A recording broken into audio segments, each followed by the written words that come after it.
Mister Giridhar, ശരിക്കും എന്താ ഈ ജെആറിന്റെ ലക്ഷ്യം? സർ, ന്യൂസുകൾ കണ്ടു. പക്ഷേ അന്വേഷണത്തിന് ഉത്തരവില്ലാത്തതുകൊണ്ട് കൂടുതലൊന്നും തിരക്കിയില്ല. കാര്യങ്ങളാകെ ഇപ്പൊ പ്രശ്നമാണ്. പ്രത്യേകിച്ച് നിങ്ങൾക്കറിയാമല്ലോ, കർഷകരുടെയും തൊഴിലാളികളുടെയും ക്ഷേമത്തിന് വലിയ പ്രാധാന്യം കൽപ്പിക്കുന്ന സർക്കാരാണ് നമ്മുടേത്. അതിലൊരു മന്ത്രി എന്ന നിലയ്ക്ക് ഇത് നിസ്സാരമായിട്ട് തള്ളിക്കളയാൻ പറ്റില്ല. ഘടക കക്ഷികളുടെ ചിലര് നിലവിലൊരു കാരണത്തിന് വേണ്ടി കാത്തിരിക്കുക. സർക്കാരിന്റെ പിടിപ്പുകേടിനെ കുറിച്ച് പ്രതിപക്ഷത്തെക്കാൾ നന്നായിട്ട് ചില ഘടക കക്ഷികൾ സംസാരിക്കുന്നുണ്ട്. I know sir. ഈ ജെആറിന്റെ ഓഫീസിലെ വീഡിയോ കോൺഫറൻസ് താൻ കണ്ടിരുന്നില്ലേ? അത് സത്യത്തില് ഒരു വെല്ലുവിളി തന്നെയായിരുന്നു. സർക്കാരിനെയും പോലീസിനെയും ഒക്കെ അടച്ചാക്ഷേപിക്കുന്ന തരത്തിലുള്ളതായിരുന്നു. എന്നിട്ട് ഒരു പത്രക്കാരൻ എന്ന നിലയില് എനിക്ക് ഒരുവിധ ഉദ്യോഗസ്ഥരായിട്ട് നല്ല സൗഹൃദം, അതും ഹൈ ലെവൽ പോസ്റ്റിലിരിക്കുന്നവരായിട്ട്. പോലീസിൽ എന്റെ സുഹൃത്തുക്കൾ പറഞ്ഞതനുസരിച്ചാണെങ്കിൽ നിങ്ങൾക്കെതിരെ നിർണായകമായ ചില തെളിവുകള് അനന്തനും ഹരിയും പോലീസിന് കൈമാറിയിട്ടുണ്ട്. അതെന്തൊക്കെയാണെന്ന് അന്വേഷിച്ചോ? നോ, അതിനെക്കുറിച്ച് ഒരു ഐഡിയ ഇല്ല. പക്ഷേ അനന്തനുണ്ടല്ലോ, അയാളത്ര നിസ്സാരക്കാരനല്ല. കുറുക്കന്റെ ബുദ്ധിയാ, കഴുകന്റെ നിരീക്ഷണവും. എന്റെ ഒരു കണക്കൂട്ടലില് ജെആറിന്റെ ഭൂതകാലം അവൻ തപ്പിപ്പിടിച്ചിട്ടുണ്ടാവും. അതിനുവേണ്ട നാഷണൽ ഇന്റർനാഷണൽ കണക്ഷൻസ് ഒക്കെ അവനും ഉണ്ട്. വേറെ ജെആർ, ഞാനൊരു കാര്യം പറയാം. ഹരിയും അനന്തനും ഇനിയും ഹാജരാക്കാത്ത തെളിവുകൾ അവരുടെ കയ്യിലുണ്ട്. അത് കണ്ടെത്തണം, നശിപ്പിക്കണം. കാര്യങ്ങളൊക്കെ വഷളായിരിക്കുക. അതിനിപ്പോ അവരെ കൊന്നുകളയണോ വേണ്ടയോ എന്നൊക്കെ ജെആറിന് തീരുമാനിക്കാം. പക്ഷെ ഇനിയൊരു തെളിവ് പോലും ഉദ്യോഗസ്ഥരുടെ മേശപ്പുറത്തെത്താൻ പാടില്ല.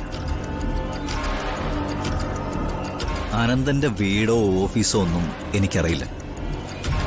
അത് കണ്ടെത്തണം. പക്ഷേ എന്റെ ഒരു കണക്കൂട്ടലനുസരിച്ച് അങ്ങനെ എന്തെങ്കിലും തെളിവുകൾ ഉണ്ടെങ്കിൽ അത് ഹരിയുടെ വീട്ടിലാവാനായിരിക്കും സാധ്യത. ദെൻ കൈനീട്ടിയാ തൊടാവുന്ന ദൂരത്തിലല്ലേ ഹരി? പിന്നെന്തിനു പഠിക്കണം? ഞാനെന്നാ നേരിട്ട് പോ. മറ്റാരെയും അതിന് വിളിച്ചാൽ ശരിയാവില്ല. മൈക്കിളെ, തന്റെ അന്വേഷണം കൃത്യമായിട്ട് നടന്നോട്ടെ. പോലീസിന്റെ ഭാഗത്തു നിന്നുള്ള നടപടി അത് കൃത്യമായിട്ട് എനിക്ക് അറിഞ്ഞേ പറ്റൂ. ജെആർ, ഞാൻ എന്റെ അനുഭവം കൊണ്ട് പറയാ, ഇത്രയും പ്രമാദമായൊരു കേസില് വളരെ വൈകി മാത്രമായിരിക്കും ഒരു നടപടി ഉണ്ടാക്കുക. ഐ മീൻ അറസ്റ്റ് പോലും. പക്ഷേ അത്രയും ദൂരം നിങ്ങൾ കാത്തു നിന്നാല് പിന്നെ ഒരിക്കലും നിങ്ങൾക്ക് രക്ഷപ്പെടാനാവില്ല. സോ എന്തെങ്കിലും ചെയ്യാനുണ്ടെങ്കിൽ അത് എത്രയും പെട്ടെന്ന് വേണം. ഓക്കെ. പാടത്ത് പണിയെടുക്കുന്ന ഒരുത്തനെ ജെആറിനെ പോലുള്ളൊരു കമ്പനി പേടിക്കുന്നുണ്ടെന്ന് പറയുന്നത് വളരെ നാണക്കേടാ. So finished. സാറേ മൈക്കിളെ, ഞാൻ നടന്ന വഴികൾ എത്ര, അതിന്റെ ദൂരം എത്രയാന്നൊക്കെ എനിക്കേ അറിയൂ. അത് ചെകയാൻ ഒരുത്തം മെനക്കെടുകയാണെങ്കിൽ അവനെ കൈകാര്യം ചെയ്യണം. ഹരിയുടെ വീട്ടിലെ അന്വേഷണം കഴിഞ്ഞിട്ട്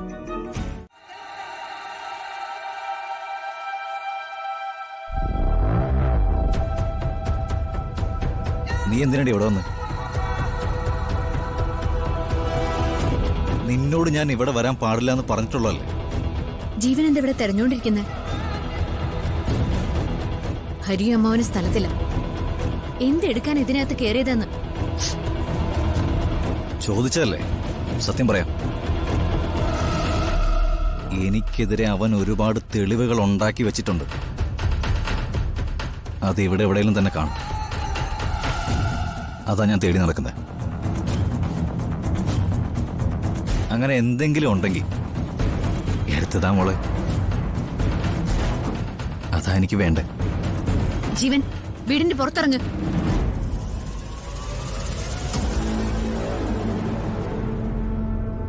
എടി, ഈ വീട്ടിൽ കയറാൻ അവകാശമില്ലാത്ത നീ ഇവിടെ നിന്ന് എന്നെ പുറത്താക്കാൻ ശ്രമിക്കുകയാണോ? അവകാശത്തിന്റെ കാര്യമൊന്നും തൽക്കാലം ആരും സംസാരിക്കണ്ട. ഇവിടുന്ന് പുറത്തിറങ്ങാനാ പറഞ്ഞത്.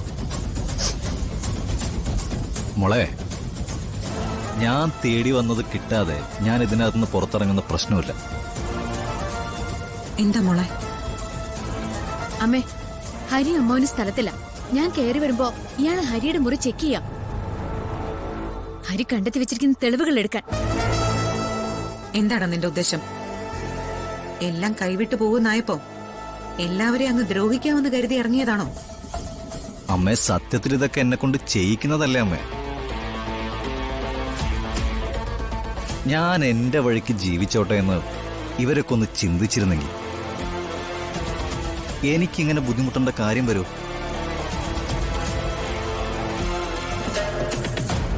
ഇല്ല. ജെആറിനെ കുറിച്ച് നാട് മുഴുവൻ അന്വേഷിക്കുന്നു. ജെആറിനെ കുറിച്ചുള്ള കഥകൾ അറിയാൻ മീഡിയക്കാര് വട്ടം കൂടിയിരിക്കുന്നു. എവിടെ നോക്കിയാലും ചർച്ചാ വിഷയം ജയ.